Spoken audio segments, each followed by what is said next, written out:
Sidste episode, det var med Rasmus og det frie marked, og nu tænker jeg, at vi skal begynde at tale lidt om det sociale mediemarked, som der nærmest også, der er ved at komme noget frit marked inden for sociale medier på en eller anden måde, føler jeg. Det er det, jeg tænker, vi skal snakke om i dag. Ja, jeg har været så heldig at få Jake med på den her snak her, og Jake har jeg også været heldig at møde et par gange i virkeligheden, og fået en masse gode snakke. De par gange, hvor vi kan mødes, fordi at, der er lidt distance. Der er en lille smule distance.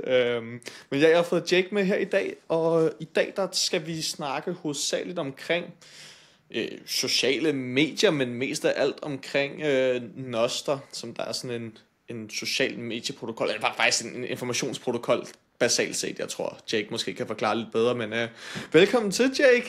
Tak for det, jo. Altid for dig. Det er jo dig, der står for hele det her 21, eller har opstartet hele det her 21-fællesskab, 21.org, som er jo faktisk stedet, jeg bruger det meste af min tid, egentlig, inde i den her Telegram-gruppe, der er, og der er link ned i beskrivelsen til den her Telegram-gruppe, og Telegram, det er jo sådan en app, hvor en chatroom app nærmest, altså en simplificeret Discord, vil jeg næsten kalde det, helt tilbage for, det har været 2 eller 3, jeg tror det er 3 år siden, 2022 eller sådan noget, der forsøgte jeg selv at starte sådan et Bitcoin-fællesskab, hvor man bare kunne snakke om Bitcoin og lære hinanden, og det prøvede jeg at starte på Discord, og på samme tid, der havde Jake så opstartet på Telegram, og lynhurtigt, så skulle vi da alle sammen bare over på Telegram der. Det synes jeg er en meget federe app end Discord, det er.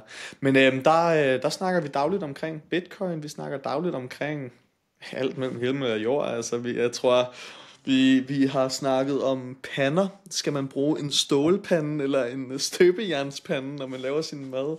Og ja, alt muligt. Men velkommen til, Jake. Ja, meget tak, jo. Hvis du lige skulle sådan introducere dig selv lidt, hvem er du, Jake? Og Jamen, hvorfor har du startet det her 21-fællesskab? Og, ja.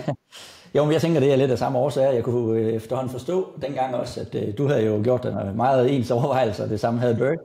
Og jeg er sikker på, at der er andre, der har gået med nogle af de samme tanker. Vi var jo, jeg kan ikke huske, om vi var en 4-6 stykker eller sådan noget, helt i den spæde begyndelse, hvor vi rimelig hurtigt fandt ud af, at der var nogen, der havde drømt om noget af det samme.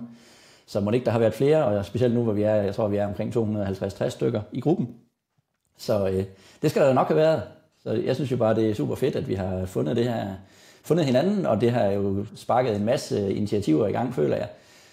Vi har fået Shop 21, som var super nice, laver en masse gode ting med deres oversættelser og deres podcast, men også en masse andre i gruppen, der bidrager til, at vi har den her orange bil, der kører rundt. Og, jeg synes, det er fedt, der bare springer ting op.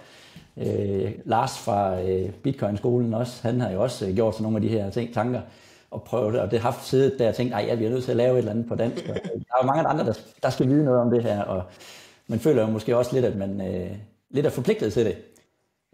Det tror jeg faktisk også, at var en af Satoshis tidligere quotes, at man bliver nødt til ligesom at give gaven videre, hvis man kan sige det sådan.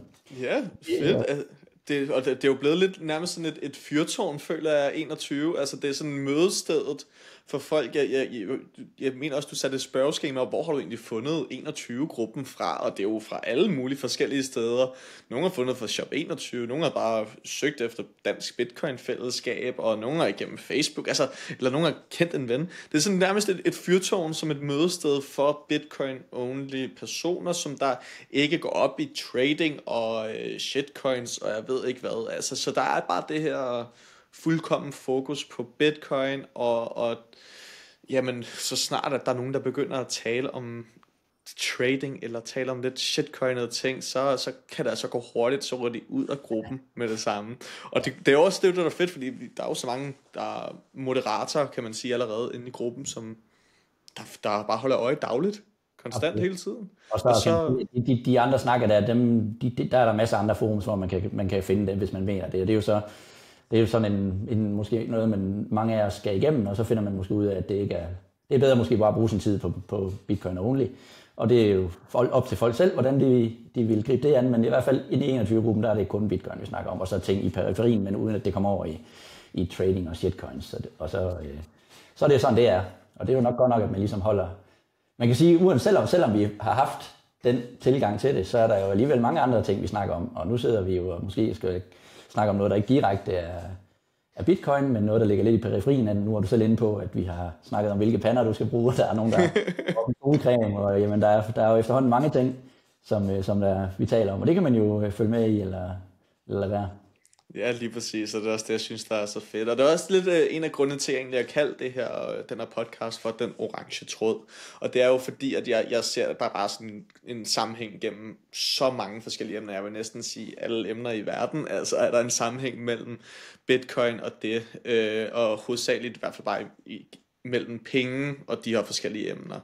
Altså nærmest alting, der er penge ind over i den her verden. Og med de penge, vi har i dag, så skaber det bare sådan et incitament til nærmest at stjæle, eller til at være grådig, til at have mere og mere kontrol, hvor at Bitcoin ligesom løser det og skaber mindre kontrol, mindre grådighed, ser jeg i hvert fald ofte med alle de bitcoiner, jeg har mødt. Altså det er ikke de grådigste mennesker, de er meget hjælpsomme mennesker. Altså nu kan jeg huske til et meetup, så var der en, der sagde, jamen jeg har en projektor, som jeg godt kunne tænke mig at sælge til det her meetup, sådan så det bare kan bruges konstant, den her projektor. Og med det samme, så var der bare masser, der begyndte at donere, og med det samme til det også folk, der ikke engang er med til meetupsene, som der kan komme med, begyndte også at donere til det der. Så det er meget sådan... Det er et hjælpsomt sted, hjælpsomt miljø, og det er jo sådan en verden, jeg godt kunne tænke mig at leve i. Ja, det endte med, at han bare sagde, eller personen her sagde, at den kan vi bare få, den må vi gerne bruge til det formål, og jeg behøver ikke at få noget for det. Ja, lige præcis. Så, faktisk har vi ikke engang fået taget det i brug endnu, det må vi lige få set nærmere på, få et godt meetup igen. Jeg har hørt nogle rygter om, at der kommer en konference på et tidspunkt måske, så kunne det jo være, at vi spiller der, det må vi jo se.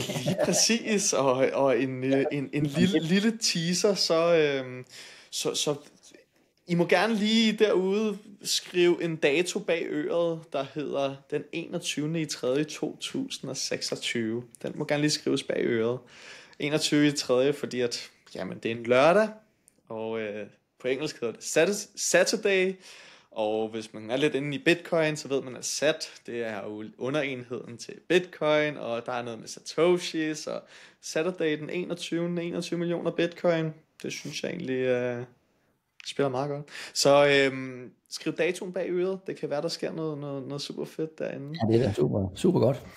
Men det, som jeg egentlig synes, vi skulle komme ind på lidt i dag, det var egentlig omkring, jamen lidt med sociale medier. Altså, jeg føler, jeg har set en stor tendens over, siden sociale medier er blevet større og større, med at de her founders eller ejere af de her sociale medier begynder stille og roligt at blive mere og mere magtlederlige på en eller anden måde. De bliver mere og mere grådige, de skal hele tiden skrabe mere og mere data til sig, og jamen altså, det kan godt være, at det her produkt, du bruger, altså Facebook, eller hvad den nu skulle være, er helt gratis, og du behøver slet ikke at bruge penge på det.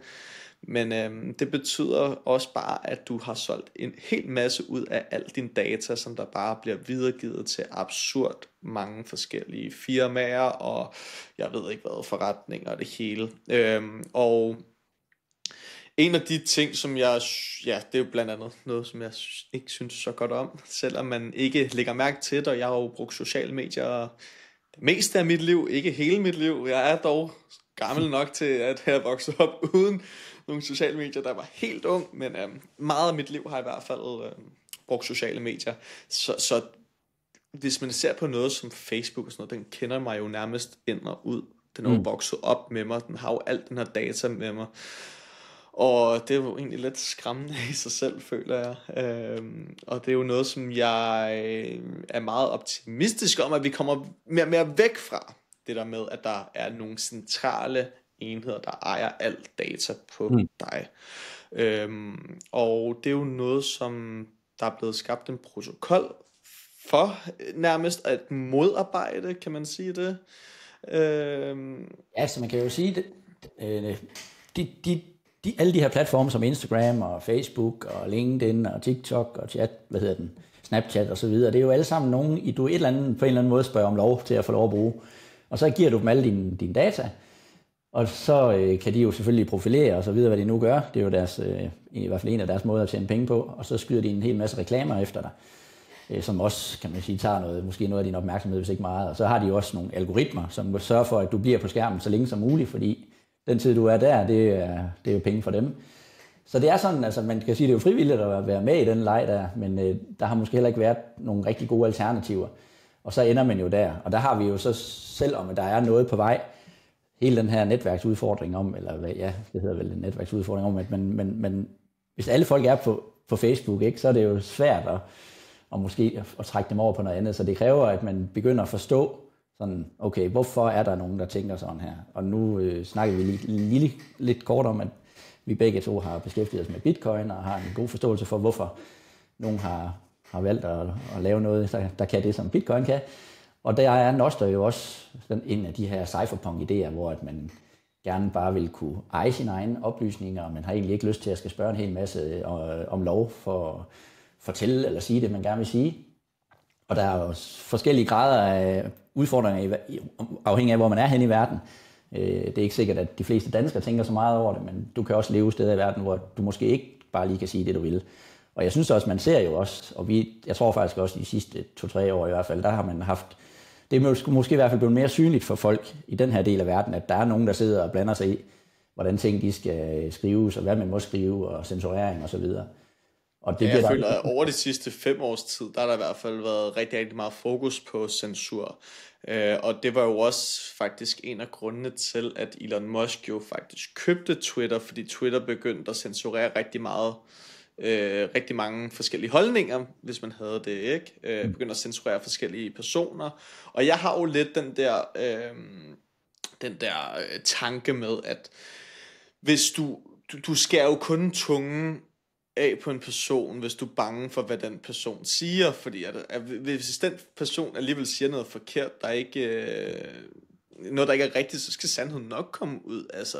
Men hvis du begynder at fjerne den person fra overhovedet at kunne tale eller ytre sig, så er det jo, det skaber jo mere nysgerrighed på, jamen, hvad er det egentlig, den person siger, og der må være en grund til, at sådan nogle personer bliver censureret, og vi har jo haft, altså det virkede jo lidt til på sociale medier, der var en ensidig debat nærmest omkring, hvad der startede i starten af 2020, noget med noget hoste og så videre, at det nærmest blev meget ensidigt, og du måtte ikke helt stille spørgsmålstegn til, hvad der foregik, så vil du begynde at blive censureret.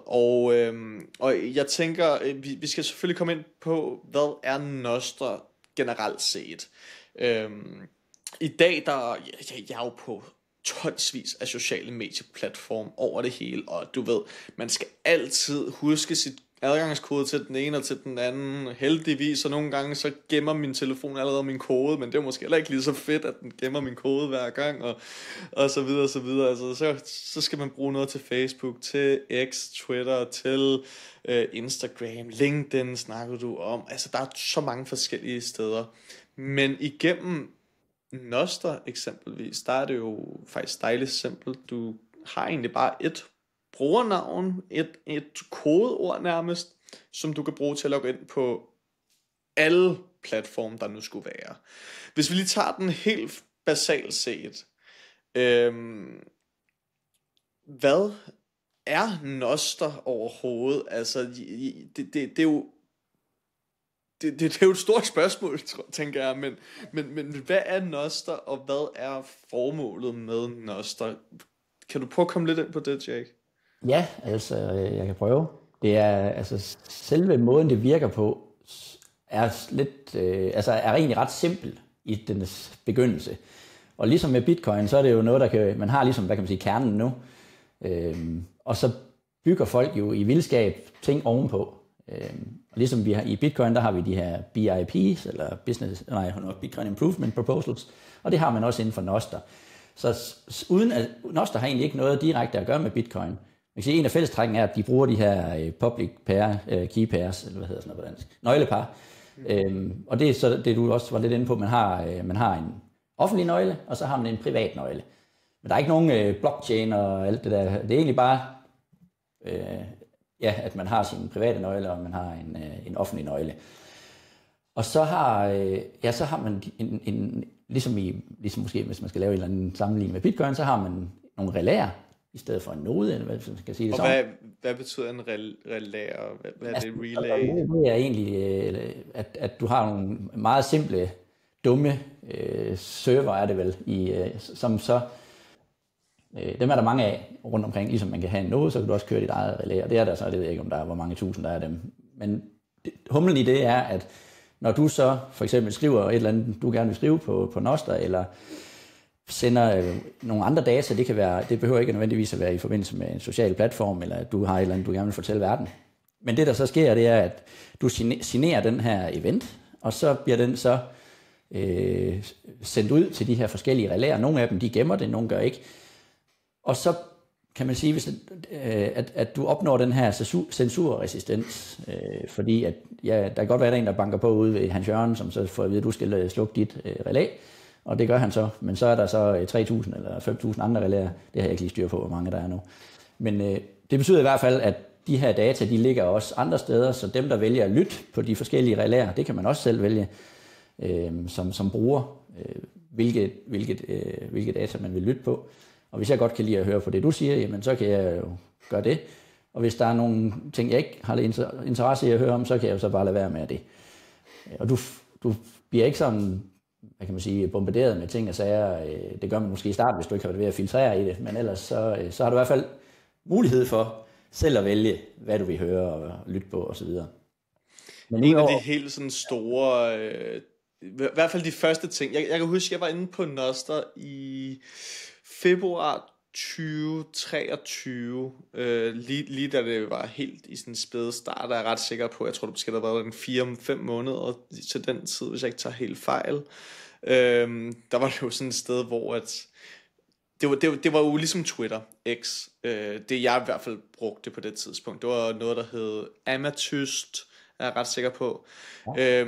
Det skulle lige siges, altså ja, Nostr er jo en protokol, ligesom Bitcoin er en protokol, så folk er jo frie til at bygge, hvad de har lyst til på Bitcoin, ligesom folk er frie til at bygge, hvad de har lyst til på Nostr.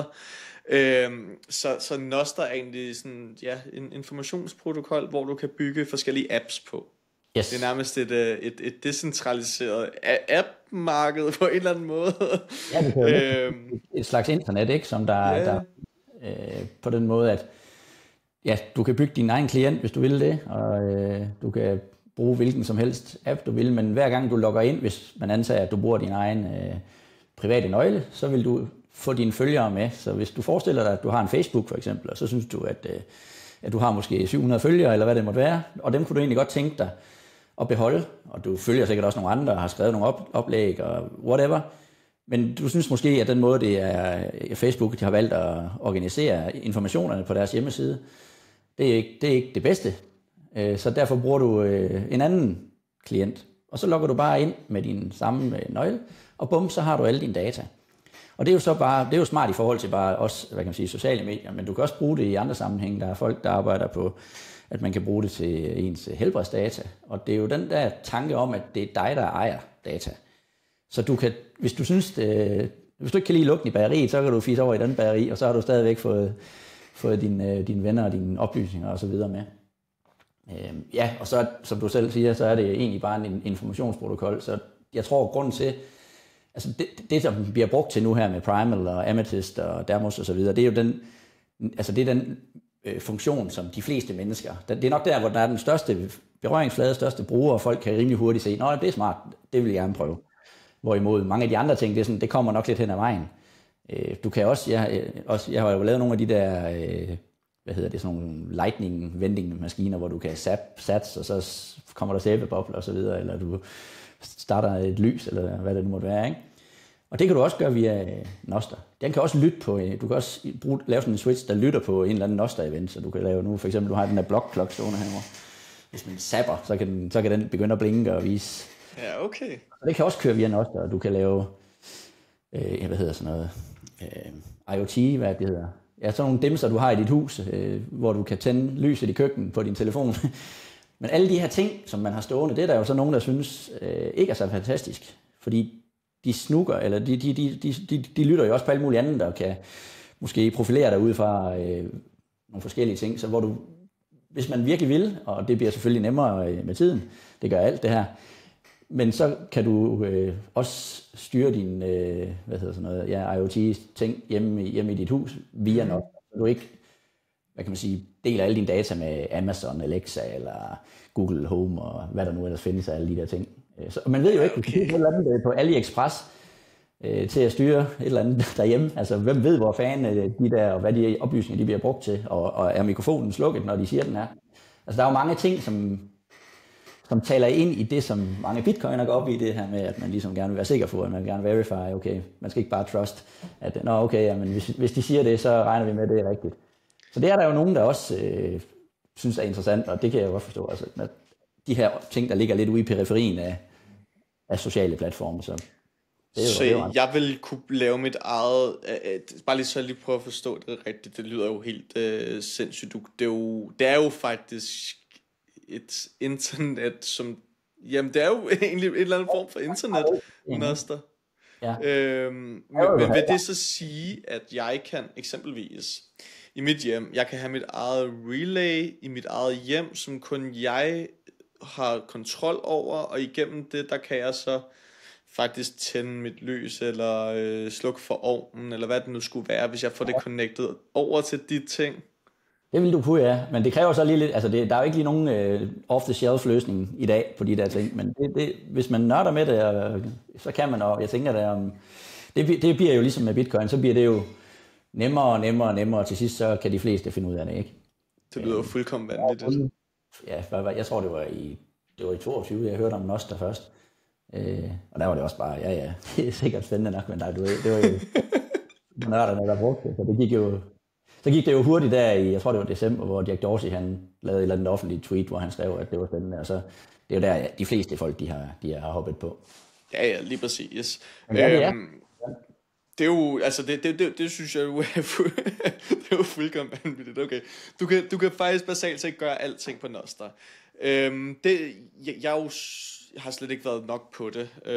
Jeg surfer der en gang imellem, men jeg lagde mærke til, at den sidste gang jeg var på det, så var der også kommet noget Instagram-app. Altså, så det vil sige, den mest populære er jo de her Primal og Damos. Primal, som der er en app, du kan få både til Android og til Apple, mener jeg. Du kan også til Apple, er jeg ret sikker på. Men ellers er der også Damos, som der er jo en af den her Twitter-variant af Noster. Og som jeg forstår det, så lad os sige, at jeg sætter, eller alle mine følgere, de har sat nogle billeder op jævnligt. Så kan jeg faktisk bare, i stedet for at være inde på den Primal-app, så kan jeg gå ind på en anden app, der hedder Olas, som der er nogen, der har bygget, som der egentlig bare viser alt i Instagram-format. Altså det er jo nærmest en copy-paste af Instagram, så du får den samme følelse derinde, hvor du bare swiper igennem billeder. Der er ikke noget tekst, jo, der er selvfølgelig tekst under billedet, hvis man har tilføjet det. Men der kan du faktisk bare gå ind og kun få din information igennem billeder, med alle dem du følger, fordi som du siger, du har dit login nærmest, og der kan du ellers bare logge ind på en hvilken som helst app, og have alle dine følgere med derover, alt sådan data trækker du egentlig med derover. Det er jo en fuldkommen vanvittig ting. Hvad har der været af eksempler af apps her på det seneste, som der egentlig er blevet bygget derpå ellers? Fordi nu ved jeg, at Instagram i hvert fald, eller en Instagram-kopi har været der. Er der noget andet, som nogle andre, du kan komme i tanke om? Der kommer hele tiden, jeg har slet heller ikke kunne følge med i, hvad det er, der kommer, og prøver dem mange gange, og så okay, fint nok. Og selvom det havde været en fin nok app, hvis der ikke havde været så mange andre, så du ved, så har man jeg har en eller anden tendens til, så går man hen til noget, man ligesom kender og har brugt mest måske. Men der er de her longform klienter, hvor du kan skrive længere artikler, hvis man vil det. Det vil være lidt at sammenligne med en eller anden blog hjemmeside, tænker jeg, hvor du kan både sætte billeder. Ja, Substack kender jeg i hvert fald, som er rimelig stor. Ja, Yakihone har jeg brugt lidt, og Habla.news, tror jeg den hedder. Jeg har prøvet at liste nogle af de her ting inde på noster.dk. Men altså, der kommer hele tiden nyt, så, men man kan i hvert fald kigge derind. Jeg tror også, jeg har linket til sådan en hjemmeside, der hedder Noster Apps, hvor der er formentlig noget mere opdateret. Men ja, jeg synes for eksempel sådan en ting som Fountain, ikke at det er en helt vildt ny ting, men det er interessant også i med, at det er jo en podcast-app, ikke? Som så bliver merged med din sociale graf, eller hvad man skal kalde det. Så der kan du, hvis der er nogen, der sidder og lytter på en podcast, jamen, så kan du, du kan faktisk også dele clips op og sige, det her, det synes jeg, det var interessant, de der 2 minutter der, eller hvad det nu må være, skrive en kommentar. Så det er sådan, det følger med, du får blandet tingene lidt. Forestil dig, at du logger ind på din Spotify, uden at skal bruge dit en Spotify-login, som du kun bruger til Spotify, men så bruger du din N6, som det hedder fra Noster, altså din private nøgle, og så har du lige pludselig alle de ting, som du nu har subscribet til, og dine følgere, og du kan se, når Kev, han har syntes godt om den her musiker her, eller hvad det nu måtte være, eller den her podcast, og så tænker jeg, så har man den her, eller det her web of trust, man ligesom kan bringe lidt rundt med sig, som jeg synes også er spændende, og måske også nu specielt, fordi vi kommer til at se så meget af alt det her AI-crap, som jeg forestiller mig, at på et eller andet tidspunkt, så bliver man simpelthen så træt af, at man er usikker på, hvad det er der for noget, man ser, om det er noget, der er AI, der har lavet, eller det er bare en eller anden crappy artikel, og måske passer det slet ikke det, der står i den, til at man så i stedet for via Noster har eller man følger nogle mennesker på Noster, som man ved, okay, ham her, han er altså en solid fyr, det han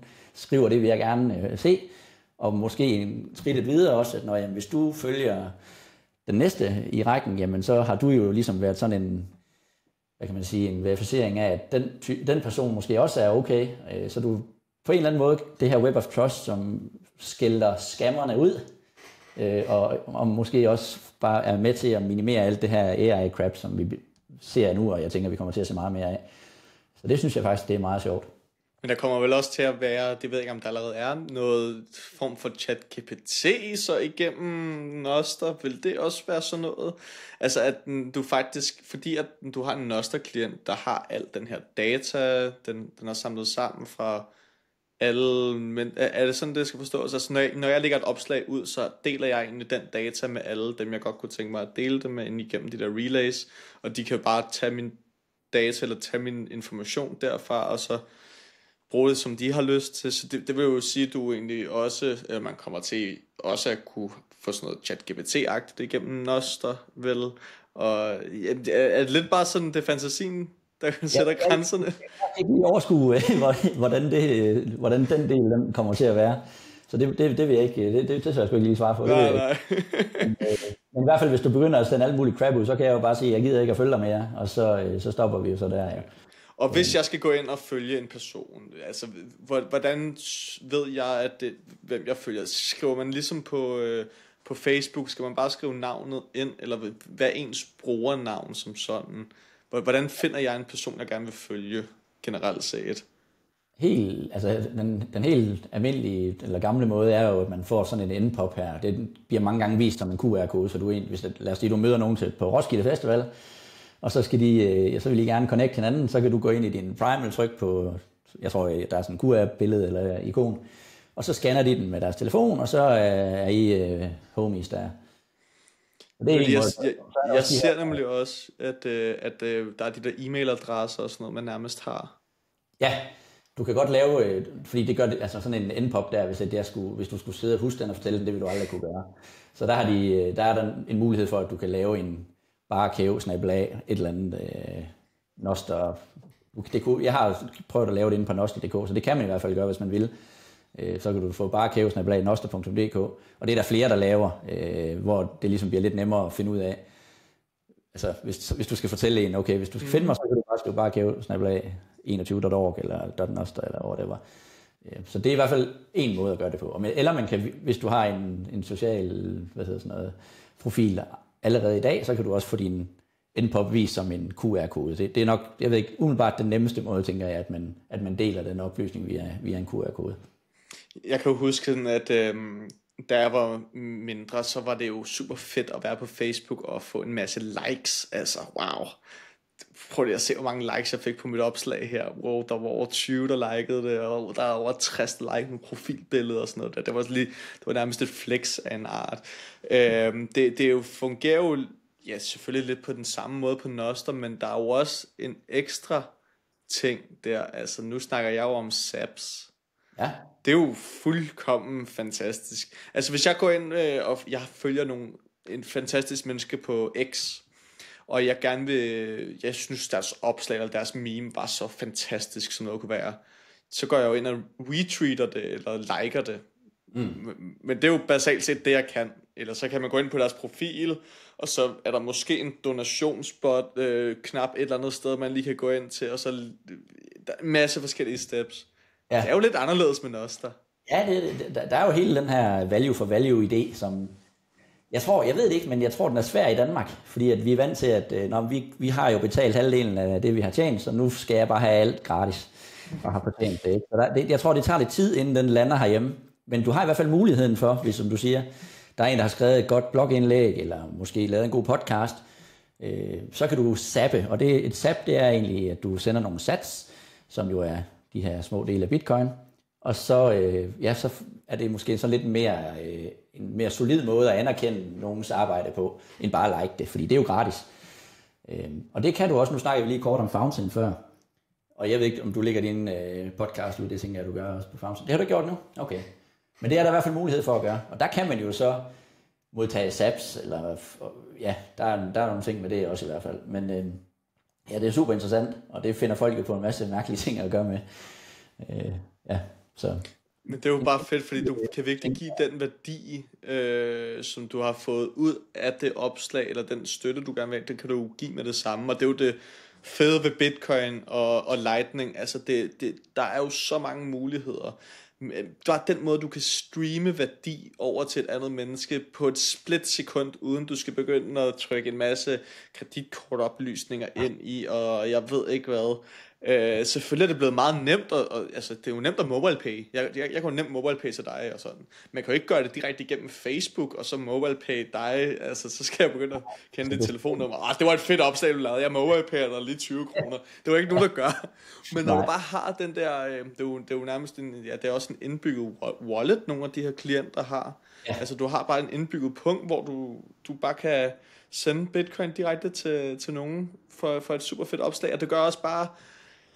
Ja, jamen en ting er jo, der er jo ikke nogen reklamer som sådan på Nostr, fordi at du bestemmer jo selv, hvad det er, du ser, så folk er jo også mere tilbøjelige til at vil støtte hinanden gennem de her opslag. Altså jeg føler, at alle opslag, jeg scroller igennem, der kan man se, der er nogen, der har doneret.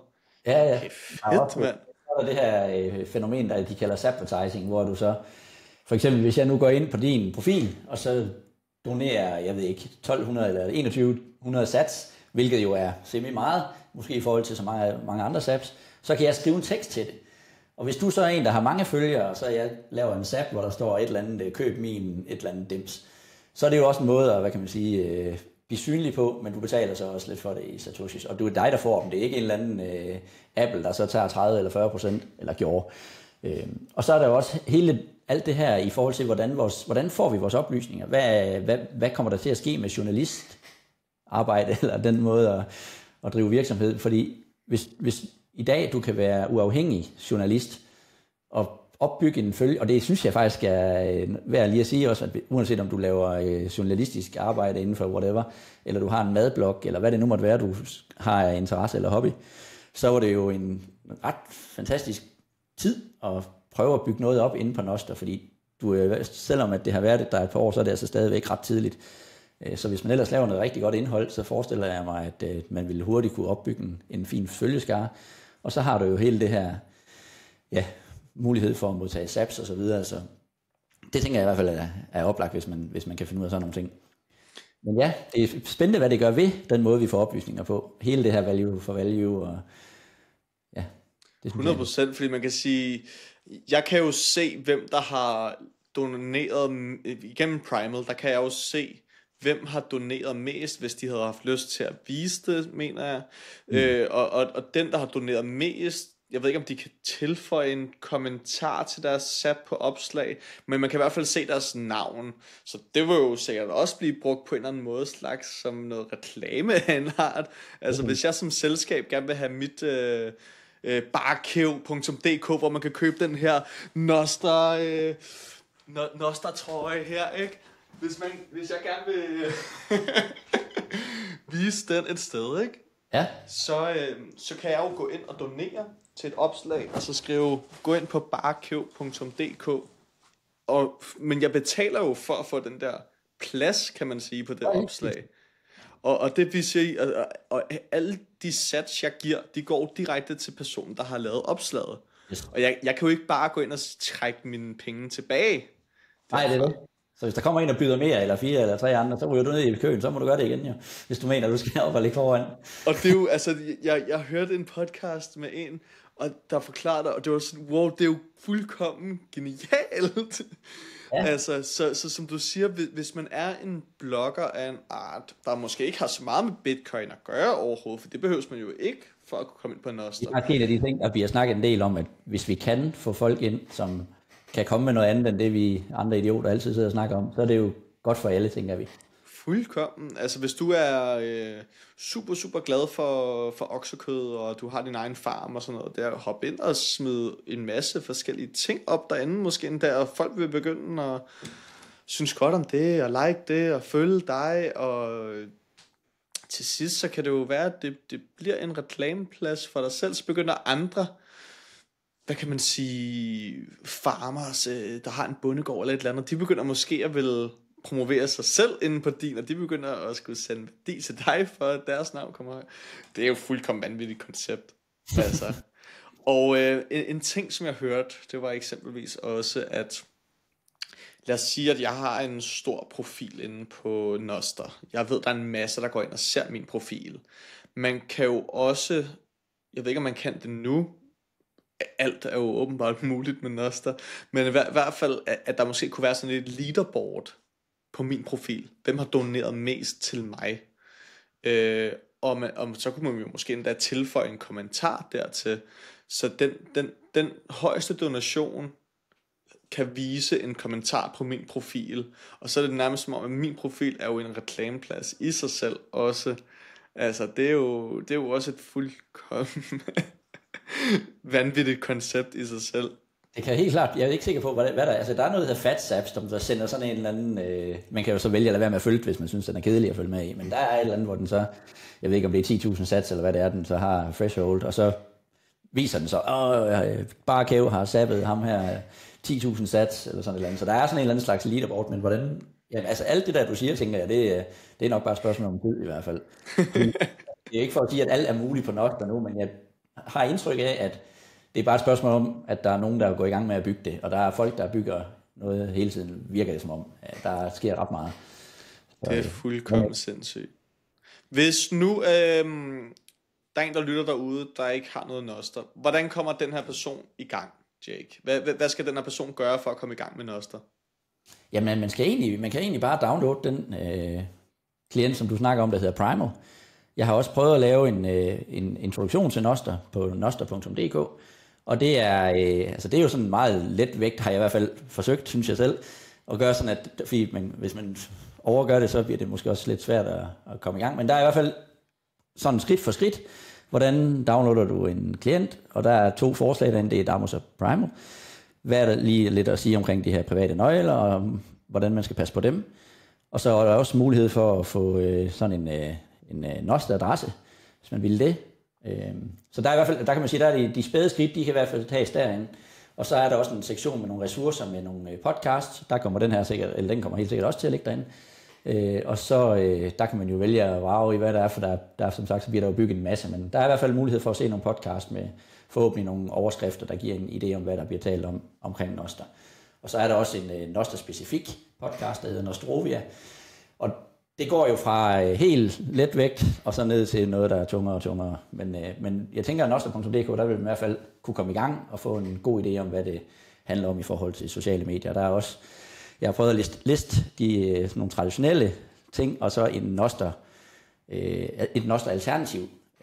Og der skal jeg så også lige sige, at mange af de her ting, det er stadigvæk early days.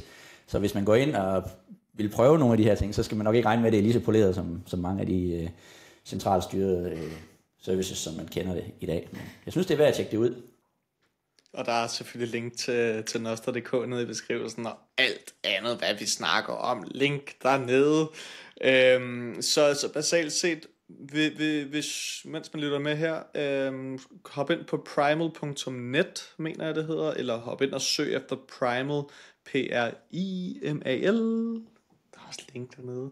Og så få downloadet Primal, simpelthen. Du trykker bare opret en konto, og det vil sige, at den så derfra opretter din adgangskode og dit brugernavn der. Ja, så er de her nøglepar. Ja. Så det ligner ikke det, du er vant til. Du skal ikke til at taste din e-mail ind, du skal ikke selv opfinde en password. Den giver dig egentlig bare det her N6, som er den, du skal passe på, ikke give til andre, og så en public key, som hedder NPOP, og det er den, du så kan dele med andre, eller du kan dele via de her QR her.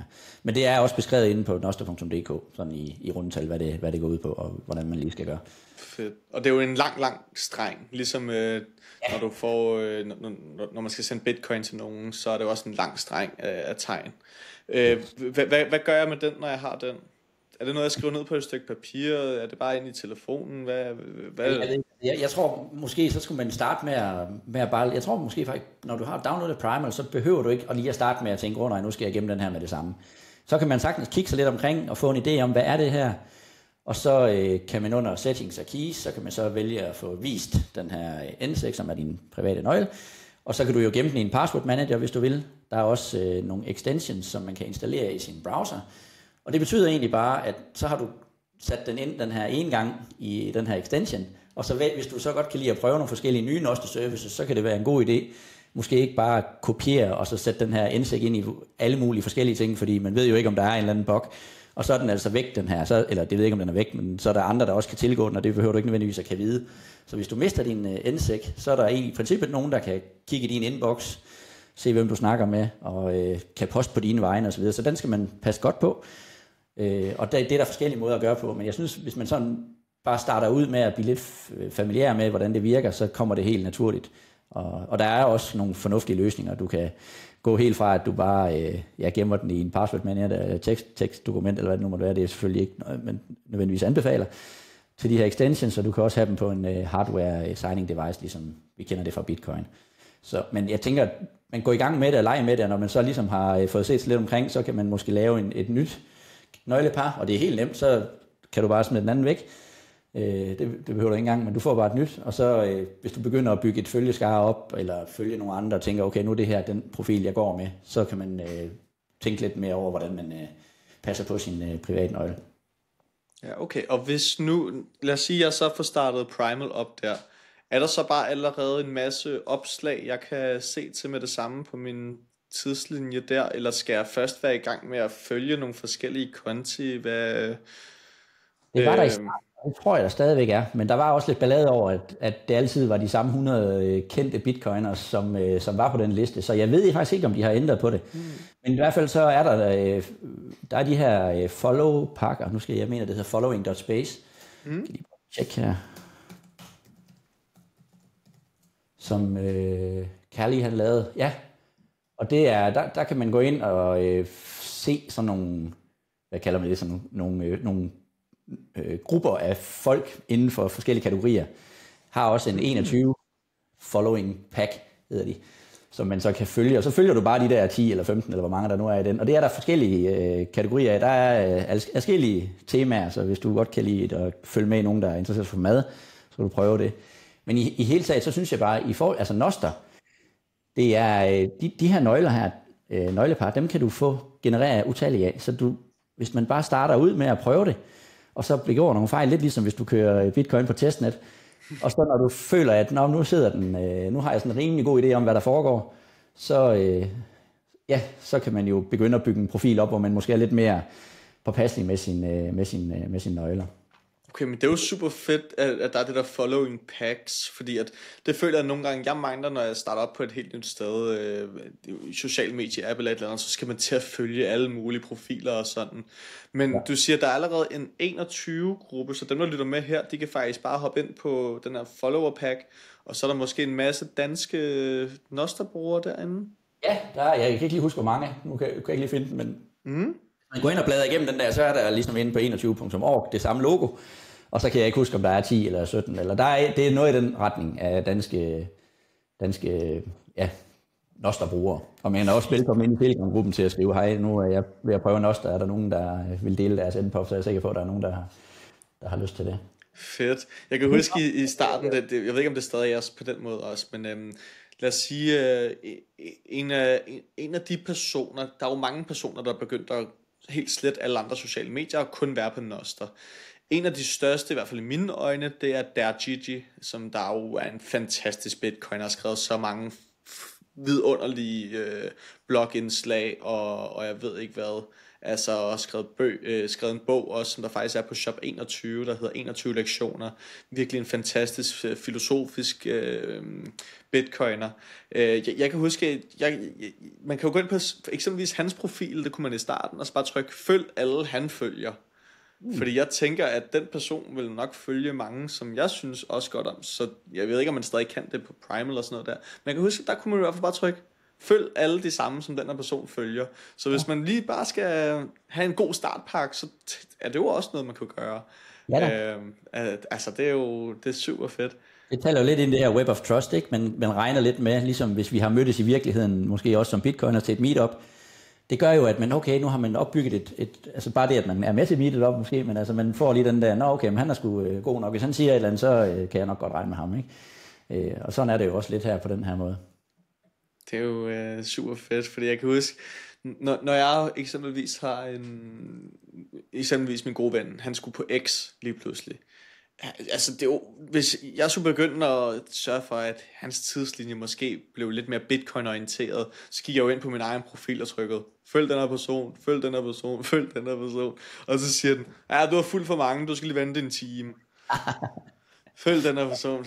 Altså det er jo fuldkommen, der er jo ikke nogen grænser for på Nostr, der er ikke noget censur, der er ikke noget med, du må ikke følge så mange på en gang, du kan følge hele Nostr måske endda.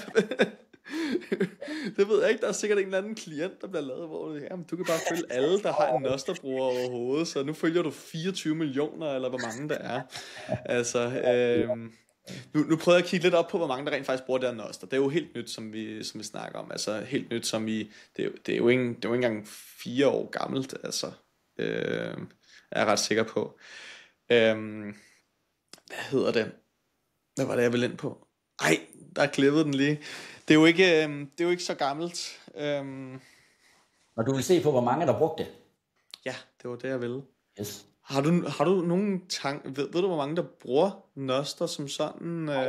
Jeg tror ikke, det er sådan, man bare kan være helt sikker. Det er igen det her med, at du kan jo oprette, hvis man bare kigger på antallet af nøglepar for eksempel, det tænker jeg, man kan, ikke? Og så, jeg kan jo godt have flere nøglepar, det kan du også. Det kan være, at du har en, hvor du fokuserer på, det kan være din podcast, eller det kan være, fordi du har en profil, hvor du tænker, de ting, jeg siger her, det vil jeg ikke have forbundet med min rigtige identitet, eller du har, man behøver ikke kun at have en, det skal jeg jo sige, man kan jo godt have flere profiler. Og det gør jo så også, plus at der er også mange, der smider en væk, hvis de starter ud med at lege lidt, som jeg var inde på, man kunne gøre, og så bagefter laver de en profil. Så jeg tror, det bliver lidt et gætværk. Jeg synes, jeg hørte i en anden podcast, at at deres gæt var mellem 400 og 600.000, men der skal I lige do your own research, for det er jeg ikke sikker på.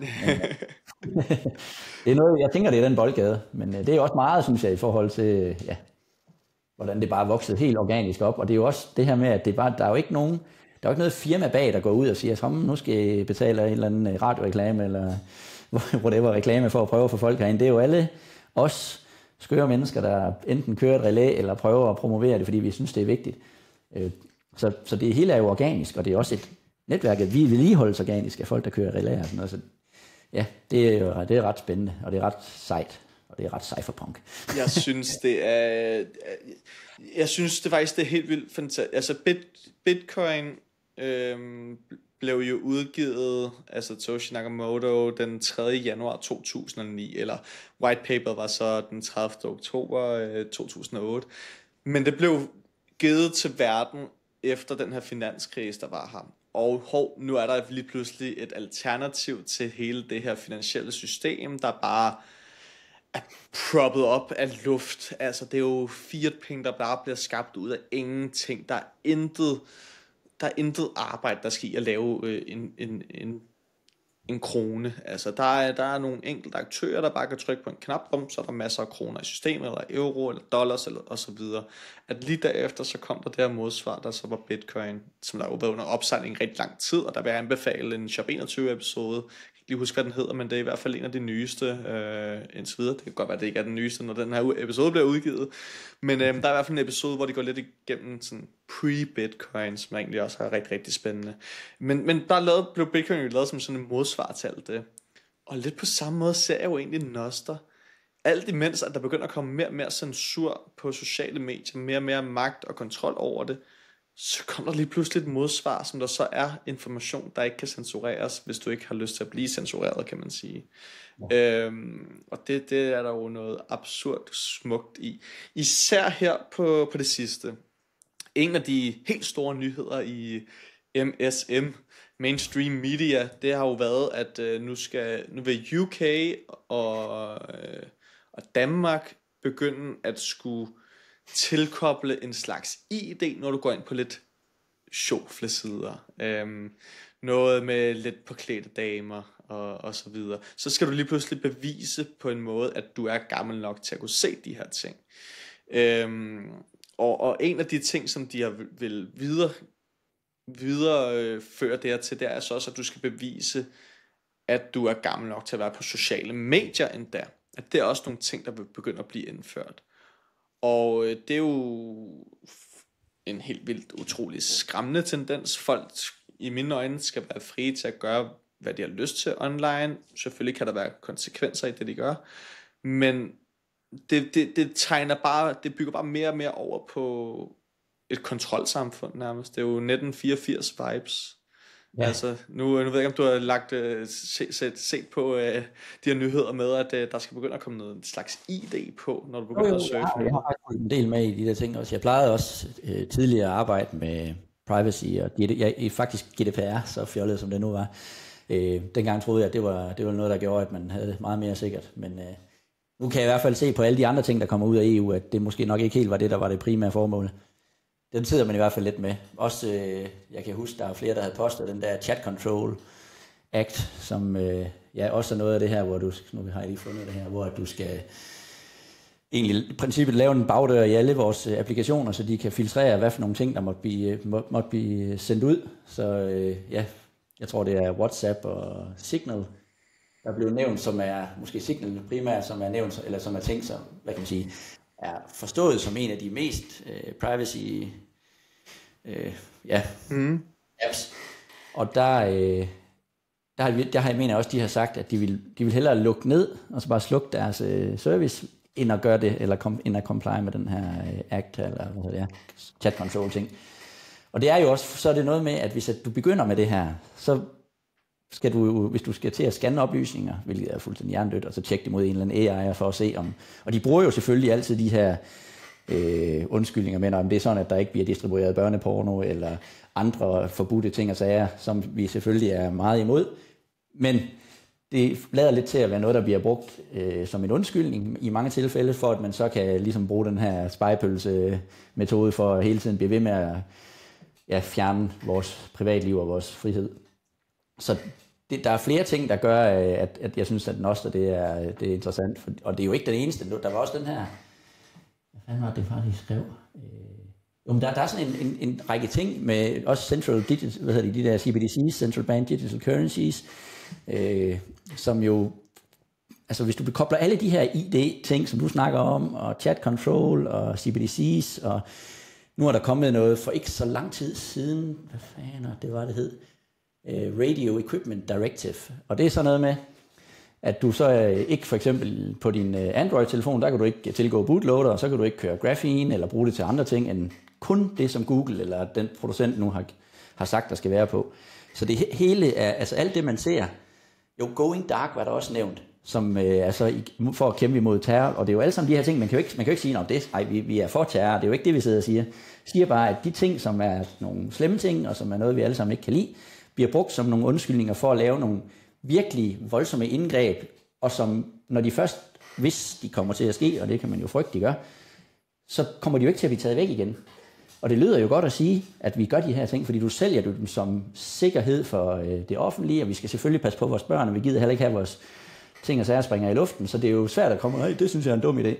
Og det taler jo ind i mange, der måske ikke har, hvad kan man sige, set verden fra den anden side af. De siger, jamen det giver mening, og hvis du ikke gør noget, du ikke må, og ikke har noget at skjule, hvorfor er du så sur over det her? Og det er den helt gamle snak, og taler jo lige ind i 84 Orwell. Men hvis du ikke har, hvad kan man sige, set de problemer, som det giver og kan give i fremtiden, så sidder du jo bare og synes, at det er da perfekt. Og jeg tror faktisk, at Mette Frederiksen og en eller anden politiker skal ned og sidde i, eller have noget med noget EU-presidency her fra 1. juli og frem til december, hvor de så skal arbejde på nogle af de her ting, som man jo kan vælge at synes om, hvad man vil.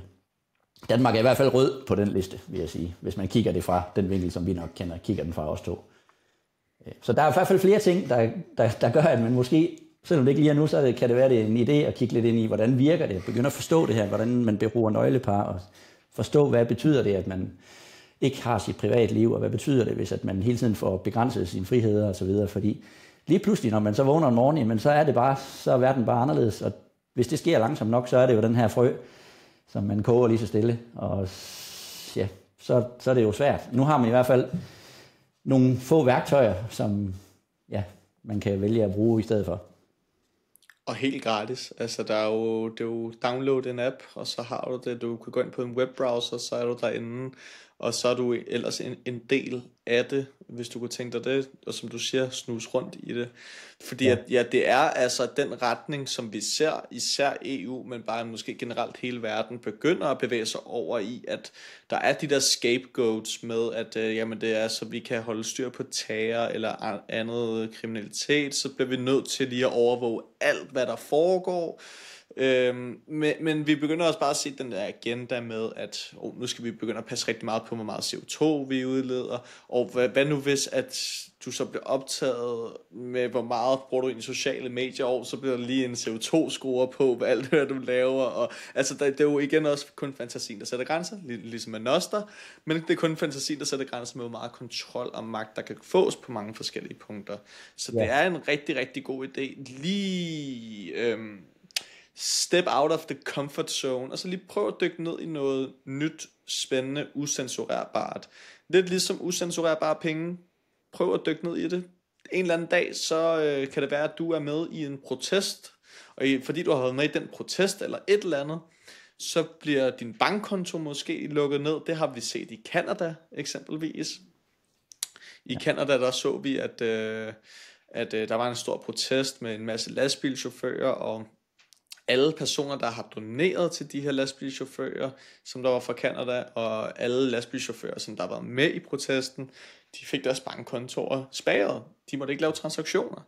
Så der har det været en rigtig, rigtig god idé at have bitcoin og modtage bitcoin donationer, og egentlig begynde at lære omkring bitcoin. Og ligesom at med økonomisk værdi, så er der også din informationsmæssige værdi, altså din ytringsfrihed, der er så absurd vigtig, at det er måske et godt sted at begynde at dykke lidt ned i. Altså begynde at prøve at hoppe ind på noster.dk, gå igennem de her guides med at se på, hvad er Noster overhovedet, for du kommer, tænker jeg, uundgåeligt til at skulle bruge det på et tidspunkt. Om det er på den ene eller den anden måde. Om det er fordi, at du bliver censureret, fordi at lige pludselig så er der en fælles holdning for Europaparlamentet om, at det du gør, siger, det er ikke okay lige pludselig. Så er det måske en god idé at bare have leget med det, så du ved, hvordan det fungerer, til den dag, hvor du måske har mere brug for det, end det ren og skær for sjov. Og igen, det samme med bitcoin. Så ja, godt nok en skræmmende tendens, vi begynder at komme over på, hvis at forskellige apps begynder også at have sådan en, hvad sagde du, en bagdør nærmest, for at de kan se alle informationer, der overhovedet er. Ja, og egentlig også, jeg tror også, de har, det med hardware, de har snakket om, at der skal også være nogle ting med bagdør i dem. Og det gør, altså, så hvis du giver bagdør til nogen, så har du jo alt andet lige lavet et mindre sikkert system eller hardware, ikke? Og så har vi jo så også hele det her med honeypots. Altså, hvis vi forestiller os, og det arbejde, de siger jo til os, at i 2030, der skal vi have sådan en EU-ID, hvad fanden er de kalder den, det er jo lige meget, EU-digital ID-wallet, som du skal kunne bruge på tværs af lande i hele EU. Og det bliver jo så sådan noget med, at du, efter hvad jeg har hørt, så skal du jo kunne bruge den til nærmest alt, der, hvor du interagerer med virksomheder, eller det offentlige, eller hvad det nu måtte være. Og det ved jeg i hvert fald selv, at du nok ikke kommer til at være den første, der downloader. Men det er jo den ting på den, altså så kan de jo snakke nok så meget om deres krypteringer og så videre, men hvis de går ind for, at man skal have bagdøre og så videre, så tænker jeg også, okay, og du så blander det med CBDC, så jeg ved ikke alt deres crap. Den dag, den skal sgu nok komme, at der er nogen, der får fat i det her, så har de bare en hel masse oplysninger om folk, som de ikke skal have oplysninger om. Og den skade, som det kommer til at have i forhold til, hvis man havde tænkt det selv og decentralt, tænker jeg tror ikke, det er gennemtænkt, men det er faktisk virkelig, virkelig skræmmende. Altså nu bare et eksempel, der popper op hos mig. Der er jo den her hardware wallet virksomhed, der hedder Ledger. De har solgt kryptovaluta ledgers, hvor du kan få alt muligt shitcoins på din ledger, som hardware wallet og bitcoin også og så videre. De havde eksempelvis et læk i en masse informationer på folk. Jeg ved ikke om, jeg tror der har været alle folk, der har købt en ledger i en periode. De informationer blev lækket, fordi der var nogle hacker eller et eller andet, der kunne komme ind og få de der informationer, fordi der så har været en slags bagdør, kan man sige, til alle de informationer. Og det har jo så gjort, at alle de her personer, der har haft købt en ledger, de har fået lækket deres adresse til, hvor de er blevet sendt hen, deres fulde navn, alle oplysninger. Og når du kobler bitcoin, kryptovaluta sammen med dine personlige informationer på den måde, så begynder du at blive et ret så kæmpe offer. Og bare lige i det her scenarie, så er der jo folk, der har fået tilsendt en masse falske ledgers som undskyldning, fordi at deres informationer blev lækket. Så er der nogle forbrydere, kan man kalde dem, som der har modificeret nogle ledgers og sendt dem til de her personer og sagt, det er som en undskyldning, fordi vi har lækket dine informationer. Det er dog så mange, der har troet på, ej fedt, nu har jeg en ny ledger, begynder at sætte bitcoin eller kryptovaluta ind på, og haps, det bliver stjålet med det samme, fordi det ikke har været fra ledger selv. Altså der er så mange, bare den mindste fejl, der kan ske, kan virkelig, virkelig ødelægge absurd meget for et menneske. Og jeg tør slet ikke at tænke på, når der, hvis der, hvordan og hvorledes kommer bagdør i sådan nogle ting. Det er jo endeløst, hvad for nogle informationer, der så de her forbrydere vil kunne få ud af dem. Og når jeg siger forbrydere, så mener jeg ikke kun staten. Jeg mener også, at der kan være nogen, der finder den her bagdør. Privatmennesker, et eller andet hacker, som der ikke er en del af forbryderstaten, som det er jo nok det, som de jo også kan klassificeres som. Men hvis der bare er nogle andre mennesker, der ikke vil dig det bedste, så har de lige pludselig anden information på dig. Og ja, så er det igen kun fantasien, der sætter grænser for, hvad der kan ske der. Sådan noget der, det er helt bestemt en af grundene til, at 1. læse op på Bitcoin, 2. læse op på Nostr. 100%. Wow. Og så er det også det her med, hvis du begynder at kræve, folk de skal bruge en eller anden ID til at logge på hjemmesider, uanset hvad det så er for noget indhold, eller services osv. Hvad så dem, der måske ikke lige har den mulighed? Altså det har de her tiltag, som bliver solgt som at være noget, der skal hjælpe os. Det ender typisk med at ramme dem, der måske ikke har ressourcerne til det. Det kan også være, at de måske ikke lige har lyst til at dele deres oplysninger med den hjemmeside. Det kan også, jeg ved ikke, man kan sikkert tænke alle mulige scenarier op, at børn, der skal ringe til en eller anden hjælpelinje, eller sådan noget, jeg skal logge ind med. Jeg ved det ikke, men man kunne bare forestille sig, at der kommer til at være nogle scenarier, hvor den her underlige adgangskontrol, eller hvad man skal kalde det, den kommer til at gøre, at det ikke er så smart.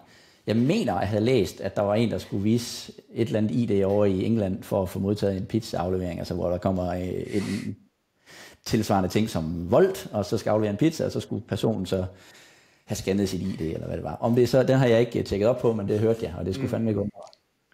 Det er fuldkommen sygt. Altså, nu personligt, jeg har ikke mit ID. Jeg ved ikke nok, om jeg ikke læst nok op på MitID og det hele, men jeg har bare haft bad vibes. Altså, jeg har haft NemID før, men MitID, det har bare holdt mig langt væk fra. Og det kommer jeg helt bestemt også, det håber jeg da på, at jeg kan holde ved i så lang tid som muligt. Men jeg er i hvert fald fritaget fra MitID, og det er jo af personlige årsager, der vil jeg helst ikke dele, hvorfor det er, jeg ikke har kunne tænke mig, hvorfor jeg ikke kan have MitID, men det har jeg i hvert fald ikke, fordi at en grund, som mange, der ikke har MitID, kunne være, at hele det her samfund, vi begynder at bygge os over i mere og mere kontrol. Det er kun mit idé til at have dit pas med ind over, til at have dit sygesikring med over. Det gør det hele meget nemmere, det er kun derfor. Og så begynder det stille og roligt at trappe sig over til, at jamen, så skal det også lige bruges, hvis du skal købe alkohol nede i Netto, eller det kan stille og roligt begynde at bygge sig over til mere og mere af alt det her, som jeg i hvert fald nok er ret så meget modstander af. At så lige pludselig så er det koblet op på mig og mit ID, at jeg har købt en flaske vodka nede i Netto, og begynder man stille og roligt, som du har nævnt lidt af, at mixe det sammen med central bank digital currencies, altså de digitale valutaer, som der også er undervejs. Altså EU fortæller helt åbenlyst, jamen her til oktober, der er næste stadie af den her digitale euro så godt som på plads. Altså, det er, og en digital euro, det den egentlig vil kunne gøre, det er, at lige nu, så hvis jeg går ned i Netto eller i Sportsmaster eller hvor det nu er og bruger mit dankort, så kan banken og staten og så videre se, at den her person har brugt penge ned i den her butik. Hvis vi begynder at have en digital valuta, altså en CBDC, hvor det kan godt være, det føles digitalt nu det her, men CBDC vil kunne programmeres meget mere til at kunne se, hvad bruger den her person sine penge på. Og så begynder det at blive rigtig, rigtig farligt, fordi hvad nu hvis... Hvad?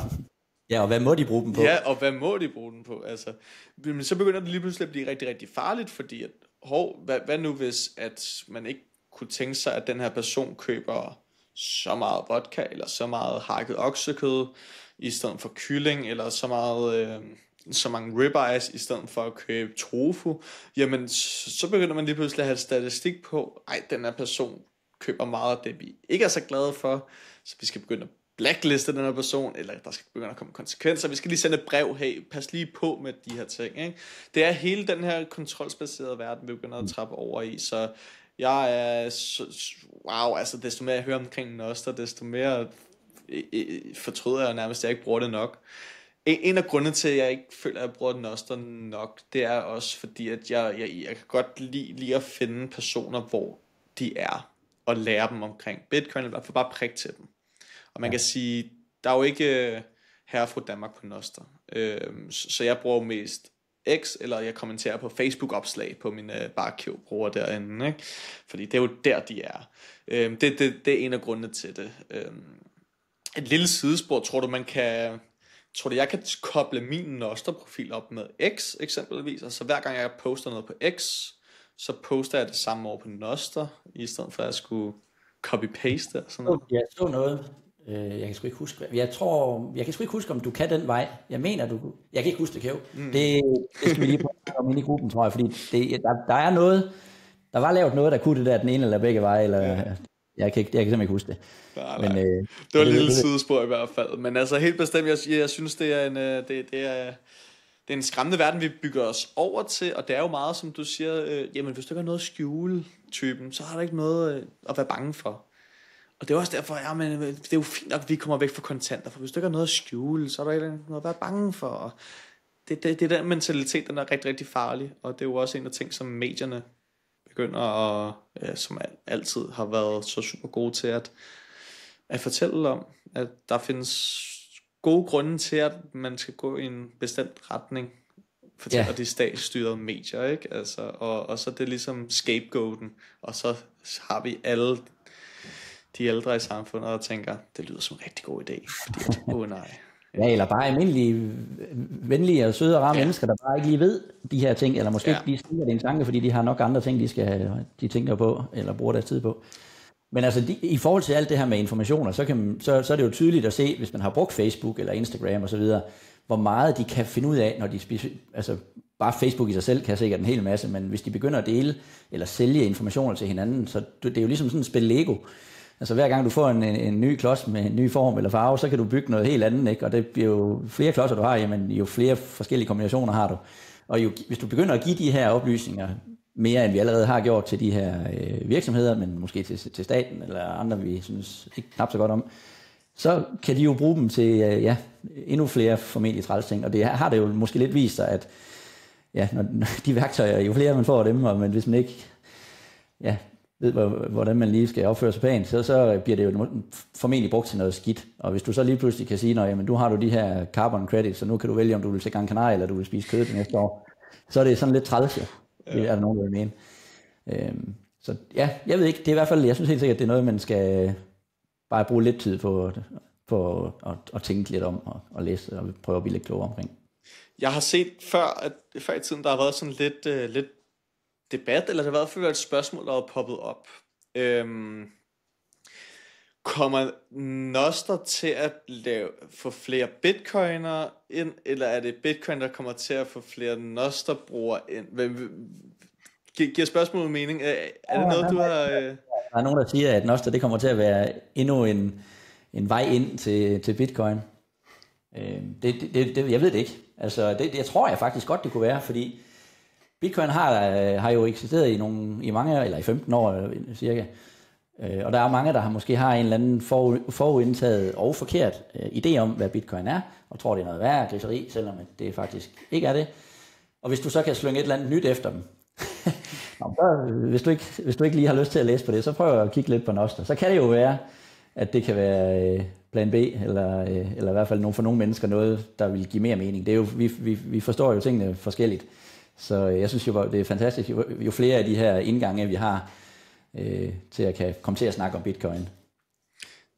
Og en anden ting, jeg også synes, der eksempelvis her på det seneste, det er faktisk dødet lidt ud, føler jeg, men der var en stor trend, jeg havde Elon Musk, og vi skal alle sammen flygte væk fra X, og ikke bruge det, og skal flygte væk fra Tesla og så videre.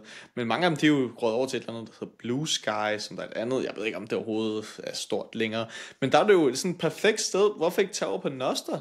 Du kan jo faktisk lave din egen algoritme på Nostr også, altså hvad end du har lyst til igennem forskellige klienter. Nu ved jeg ikke, hvor mange, om man kan modificere mange forskellige klienter på Primal eksempelvis, men jeg har i hvert fald hørt det her med, at du kan egentlig lave den algoritme, du godt kunne tænke dig. Hvis du gerne vil have en total, bare de seneste nyheder algoritme, så får du det. Hvis du gerne vil have topnyheder fra alle dem, du ikke engang selv følger, så kan du også få det. Altså, der er jo rigtig, rigtig store muligheder for, at du egentlig vil kunne lave din egen algoritme også, hvor du kun hører ting, hvor at negative ting omkring Elon Musk, eller hvad det nu skulle være. Altså, du har jo gode muligheder der. Ja, det er der jo nogen, der arbejder på. De der, jeg tror, de hedder DVM's, sådan nogle data vending machines, hvor du så ligesom går ind og siger, jeg har faktisk ikke prøvet at lege med det, men kender lige overordnet til, at det er en af de mange idéer, der findes. Jeg plejer egentlig bare at gå hen og finde nogen inden for den her following.space, eller følge folk, som jeg kan se, der smider et eller andet, jeg synes, der er sjovt eller interessant at følge med i. Men jeg har aldrig prøvet at bruge Blue Sky, så jeg kender det ikke, men jeg har en idé om, at det er nok ligesom os, der er en eller anden form for mennesker, der er derinde, men jeg ved det ikke. Altså, jeg har fulgt mange på X, der gik ind for lige at se rundt, hvad er Blue Sky og så videre, og rigtig mange af dem blev bandet med det samme derfra. Så det er, fordi de sagde nogle ting, som de ikke var enige i, de andre på Blue Sky der. Så der har været en lidt mere censurerbar sted, har det virket til i hvert fald. Hvad for en retning tænker du, vi går i over de sådan næste 5 års tid? Ser du Nostr begynde at blive stort? Er det sådan stille og roligt, vi bygger os opad? Hvordan ser du fremtiden for det? Jeg ved det ikke. Jeg tror, det kommer til at gro meget organisk, stille og roligt derudaf, men så kan der jo komme ligesom for eksempel Jack Dorsey. Altså hvis der lige pludselig er en eller anden profil, som har rigtig mange følgere, om det så er Elon Musk, det er det jo nok sandsynligvis ikke jo, men en Joey Rogan eller en eller anden af de der, som der er mange, der kender, som lige pludselig ser et lys og begynder at sige, nu vil jeg gøre det, men jeg ved så ikke, de har formentlig også et eller andet økonomisk incitament for at blive i nogle af de centrale platforme i forhold til reklamepenge og så videre. Men ellers så tror jeg bare, det bliver sådan noget, du fortæller det til et par venner, de fortæller det til et par venner, og så bliver det nok, jeg vil gætte på, det bliver lidt ligesom med Bitcoin, at ja, det går lidt op og ned, og så lige pludselig, og nogle gange går det lidt hurtigere op, og nogle gange går det lidt hurtigere ned. jeg tør næsten ikke gætte på det, men jeg forestiller mig, det bliver sådan noget næsten mund til mund. Nu har vi jo snakket om sådan Facebook, Instagram, X, alle de her platforme. Hvad hvis, vil det være muligt at integrere de to ting? Eller er det bare, at der er en Nostr-app, der nærmest overtager det hele? Eller vil Facebook bare kunne gå ud og sige, nu er vi den også platform. Jeg tror faktisk godt, de ville kunne gøre det. Altså, at de kunne integrere... men jeg må indrømme, de har jo nogle... Altså, en af grundene til, at de har de her lukkede haver her, der er jo selvfølgelig en hel masse økonomi i det. Og hvis jeg kunne flytte alle mine, jeg har sgu ikke ret mange, men hvis jeg kunne flytte mine følgere, dem jeg har behov for at vide noget om på Facebook, og så fjerne dem over på et eller andet, og kommunikere direkte til dem på Facebook via Nostr, så vil jeg jo gøre det. Og så har jeg jo flyttet mig fra Zuckerbergs pengemaskine. Og det er han jo nok ikke interesseret i at åbne op for. Sådan tror jeg, det er for mange af de her ting. Og der er jo også mange på Instagram, som, altså de har jo de samme økonomiske incitamenter for, hvis jeg kan følge folk, hvis jeg kunne følge dig på Instagram, via bare at have min Nostr, så jeg ikke skulle have andet end min Nostr, og så bare subscribe til Barekæv, så vil jeg jo bare gøre det, for der er jo ingen grund til, at jeg skal logge ind på forskellige platforme for at følge med i, hvad de forskellige laver. Så altså, på den måde, så skal det jo næsten være fra ham eller hende, som laver noget, om det så er billede eller information eller hvad det nu er. Det er nok dem, der ligesom kommer til at skal drive det. Og de har jo så også et incitament for at blive der. Hvis du laver madopskrifter og har 80.000, eller hvad det nu er, de har af følgere, så siger de jo ikke bare lige en eller anden tirsdag eftermiddag, nå, vi ses på Nostr, og så smutter. Så jeg ved ikke, om det skal dø sammen med folk, der ikke kan lide atomkraft, eller hvordan det skal gå. Men jeg tænker, det kommer til at gå ikke super hurtigt. Men jeg synes faktisk, det er rigtig spændende, fordi som vi talte om tidligere, dermed, at det jo nærmest kan være en reklameplads for dig, det kan også være bare et sted, hvor du bliver økonomisk støttet. Så det skaber også en incitamentsmodel, at vi begynder at bevæge os mere og mere over i, at Bitcoin suger mere og mere økonomisk værdi i den her verden. Og hvis, lad os sige, at en Mark Zuckerberg eller en Elon Musk begynder at være meget sådan, okay, bliver presset nærmest til at komme over på Nostr, fordi at flere og flere begynder at komme på Nostr, så vil det være en fantastisk god idé, at han bare tager hele X, hvis muligt. Jeg er ikke så teknisk dygtig på det punkt, men hvis muligt, og bare kobler det fuldkommen sammen med Nostr. Fordi så er det lige pludselig også, at jamen, Elon Musks egen profil er jo en kæmpestor reklameplads, kunne det jo være. Og det er jo et kæmpestort økonomisk incitament. Og han vil måske også godt kunne sige, jamen alle folk, der bruger X og sender zaps derfra, der tager Elon Musk måske lige en 0,01% bid af det, eller et eller andet, ikke? Så du har jo faktisk rigtig mange økonomiske incitamenter til at kunne gøre det. Altså, jeg tænker, Elon Musk profil vil jo være et kæmpe reklameskilt. Altså, alle vil jo pres på med at bare sende bitcoin for at være den højeste bidder til at have en reklameplads på hans profil eksempelvis. Så der er jo faktisk et kæmpestort økonomisk incitament til at få det gjort. Nu ved jeg også godt, at der bliver tjent rigtig mange penge på de her dataopsamlinger og det hele. Men vi presser os jo mere og mere over på, at det er det, folk vil have. Det er jo nok måske, jeg ved ikke, om man kan direkte sammenligne det med bitcoin, men der kan man jo godt, der er jo mange, der bare har vendt det lukkede øje til, ikke? Og så lige pludselig en dag, så om det så er ved 100.000 eller 1 million eller 10 millioner dollar per bitcoin. Men en eller anden dag, så er firmaet jo nødt til at vende sig om og sige, nå okay, men det er der, de er. Så må jeg nok også hellere gå derover. Det er rigtig nok set, som du siger med Twitter. Det er selvfølgelig, når der er nok, der flygter, så er der et eller andet tidspunkt, om det, hvor mange procent der så skal være smuttet, det ved jeg ikke. Men så kan det da godt være, at der sker et eller andet. Men det er jo, jeg har det ikke så godt med at spå alt for meget om fremtiden. Men det er spændende at følge med i hvert fald. Der sker det med mange ting. Fuldkommen. Og jeg glæder mig til at se, hvad der eventuelt vil komme til at være vendepunktet. Fordi jeg føler lidt, der vil komme et eller andet form for vendepunkt, der bare gør, at flere og flere bliver åbne over for Nostr og hvad det kan. Og jeg glæder mig bare til at se, hvad kommer det vendepunkt. Hvis der kommer sådan et vendepunkt, hvad kommer det overhovedet til at være? Det er very exciting. Jeg skal bruge mere tid på Nostr, det er helt sikkert. Og man kan sige, at de er jo ret gode til selv at gøre reklame for... Bitcoin har fået meget reklame for folk, der ikke tror, de laver reklame for Bitcoin, og det samme med Nostr, ikke? Nu kommer de med alt deres crap ned fra EU. Altså, det er jo en fin reklame, hvis man ellers ved, at der findes et alternativ, og man kan lige undgå vild med dans en aften, og så sætte sig lidt ind i, hvad det er at prøve det. Så who knows? Men ja, de gør da i hvert fald god reklame, hvis man ellers ved, hvad det er, det kunne have konsekvenser med de ting, de siger, de skal og gøre. Everything's good for Bitcoin, og alting er godt for Nostr umiddelbart. Altså, desto flere indgreb, der kommer, desto flere vælger bare sin egen fri vilje at komme over på et sted, hvor at der er færre problemer, og man kan styre, hvilke problemer man egentlig vil have. Altså det er jo ikke et særligt stort problem, at man bliver bombarderet med reklamer, hvis man har en Nostr-profil. Hvis du bare tjener bitcoin på det, mens du gør det. Fordi det er den eneste måde, der kan blive reklameret på til dig, det er ved, at de sender dig bitcoin. Der reklamer, jo. Jeg kan huske, at lige pludselig på min Lightning Wallet, så hvorfor begynder folk bare at sende mig bitcoin? Nå, jeg kan se, det var reklamer. Fint, I sender bare løs. Jeg kommer ikke til at læse noget af det, men altså, I sender bare flere bitcoin til mig. Det er fint. Ej, det er da super interessant. Det er fedt, mand. Det har bare lige givet mig sådan en ekstra kick med, okay, jeg bliver nødt til at begynde at komme ind på Nostr. Jeg kan godt forstå i forhold til dine følgere og så videre, at du finder nok ikke en hel masse. Derfor kan du selvfølgelig sagtens lave interessant bitcoin og Nostr indhold, men hvis formålet det er at fange folk, der er helt blanke, så er det nok rigtig nok set jo, at det er ikke der, du skal lede. Fordi de har jo nok været lidt omkring de fleste af de ting, som vi snakker om, i hvert fald er mit indtryk. Men altså du har jo en ret bred følgeskare, så det der en af de ting, jeg tror, der kunne være fint, det er, hvis man ikke kun fokuserer, i forhold til Nostr, i hvert fald ikke kun fokuserer på bitcoin-delen, men prøver ligesom på en eller anden måde at formulere det der med, at hvis du har en Instagram eller whatever hobby du nu kører derinde på, så betyder det jo ikke så meget at kopiere og lave det samme opslag på Nostr, og så begynde lige så stille at bygge noget op derinde parallelt med.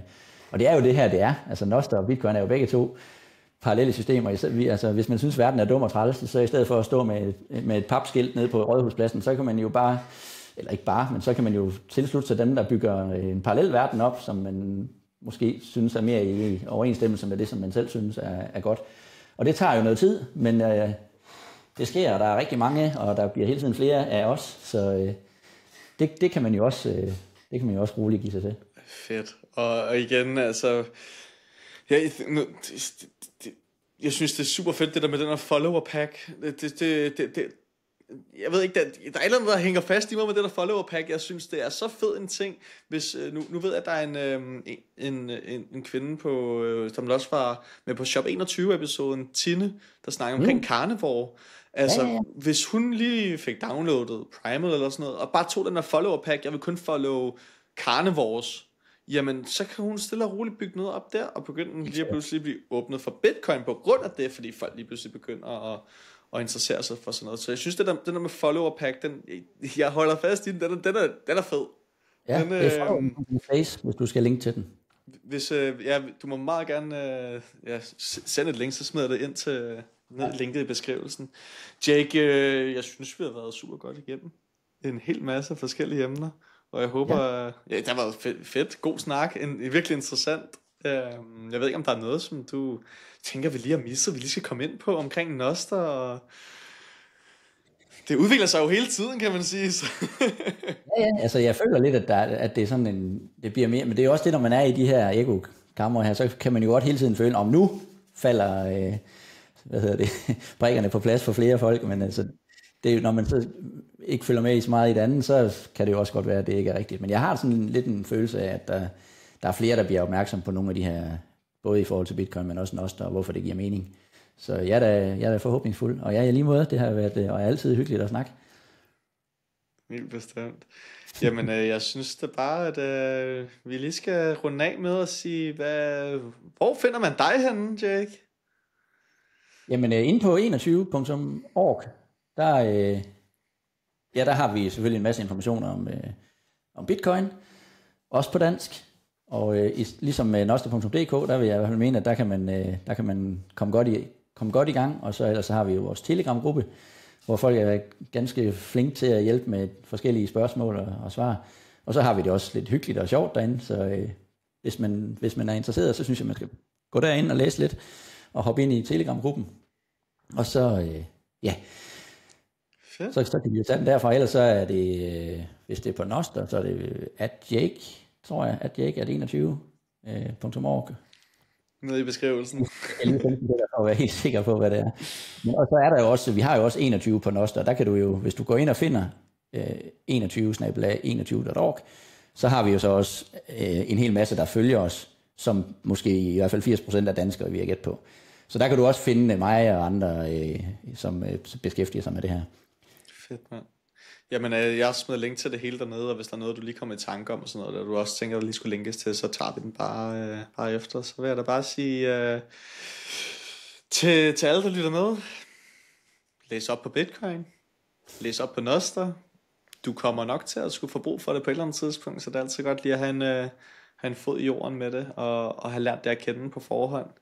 Og så vil jeg bare sige tak, fordi I lytter med til endnu en episode af Den Orange Tråd. Og det har været lidt en lilla tråd i dag også. Ja. Og det, ja, men tak for det. Vi snakkes ved, Jake. Det er godt. Fornøjelse. Vi ses.